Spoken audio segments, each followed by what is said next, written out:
आज हम अवध बिहारी को याद करते हैं। उन्होंने पंजाब और उत्तर प्रदेश में क्रांतिकारी गतिविधियों में भाग लिया।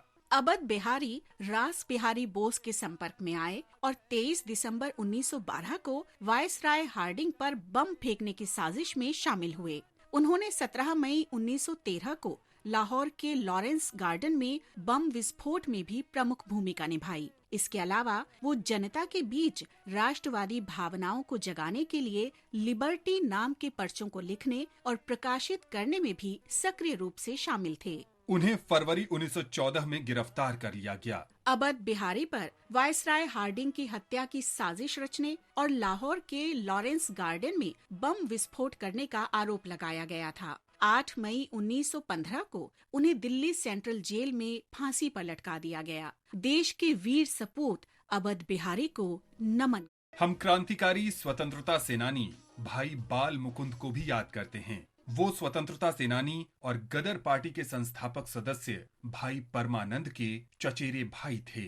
भाई बाल मुकुंद का जन्म 1889 में झेलम जिले में हुआ था, जो अब पाकिस्तान में है। वे सिखों के इतिहास में जाने माने शहीद भाई मतीदास के परिवार से थे, इसीलिए उनके नाम के साथ भाई शब्द जुड़ गया। भाई बाल मुकुंद की राष्ट्रीय आंदोलन में रुचि तब पैदा हुई जब वो छात्र थे। स्नातक की पढ़ाई के बाद उन्होंने अध्यापन किया, लेकिन अपनी राष्ट्रवादी भावनाओं की वजह से वे स्वाधीनता संग्राम से जुड़ गए। 23 दिसंबर 1912 को जब लॉर्ड हार्डिंग दिल्ली में एक मार्च में चांदनी चौक से गुजर रहे थे तो उन पर बम फेंका गया। वायसराय को केवल मामूली चोटें आईं, लेकिन उनके परिचारक की मौत हो गई। 5 महीने बाद 17 मई 1913 को लाहौर के लॉरेंस गार्डन में कुछ यूरोपीय लोगों पर भी एक और बम फेंका गया। जांच के बाद भाई बाल मुकुंद को जोधपुर से गिरफ्तार किया गया। उस समय वे जोधपुर महाराजा के पुत्रों के शिक्षक के रूप में कार्यरत थे। बम विस्फोटों की जांच के बाद दिल्ली में उन पर मुकदमा चलाया गया और भाई बाल मुकुंद को मौत की सजा सुनाई गई। उन्हें 8 मई 1915 को अंबाला सेंट्रल जेल में फांसी दे दी गई। देश के महान सपूत भाई बाल मुकुंद को हमारा शत शत नमन। हम आज स्वाधीनता सेनानी और लेखक रमेश चंद्र झा को भी स्मरण कर रहे हैं। उनका जन्म 8 मई 1928 को बिहार के मोतिहारी में हुआ था। उन्होंने कविताएं, गजलें, कहानियां और उपन्यास लिखे। उनके लेखन में देशभक्ति की भावना भरी है, जिसने लोगों को अंग्रेजों से लड़ाई के लिए प्रेरित किया। रमेश चंद्र झा के पिता लक्ष्मी नारायण झा जाने माने देशभक्त और स्वाधीनता सेनानी थे, जिन्हें अंग्रेजों ने कई बार गिरफ्तार किया था। लक्ष्मी नारायण झा तब भी गिरफ्तार किए गए थे जब महात्मा गांधी सत्याग्रह के लिए चंपारण आए थे। रमेश चंद्र विद्यार्थी नेता बन गए और अंग्रेजों के विरुद्ध प्रदर्शन करने के कारण स्कूल से बर्खास्त कर दिए गए।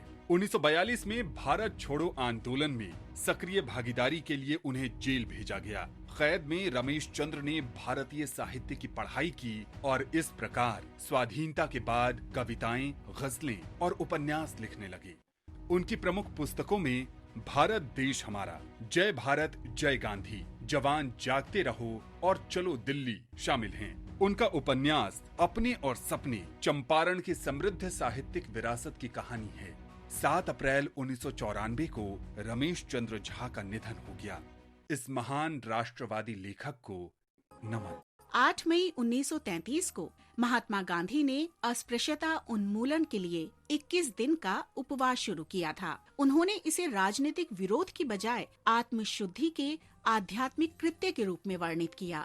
गांधी जी डॉक्टरों की स्वास्थ्य चेतावनी के बावजूद पूरे 21 दिनों तक बिना भोजन के रहे। अनशन अस्पृश्यता की सामाजिक बुराई को मिटाने और इस प्रकार भारत के लोगों को अंग्रेजों के खिलाफ लड़ने के उद्देश्य से एकजुट करने के लिए जागरूकता फैलाने वाला एक आंदोलन साबित हुआ।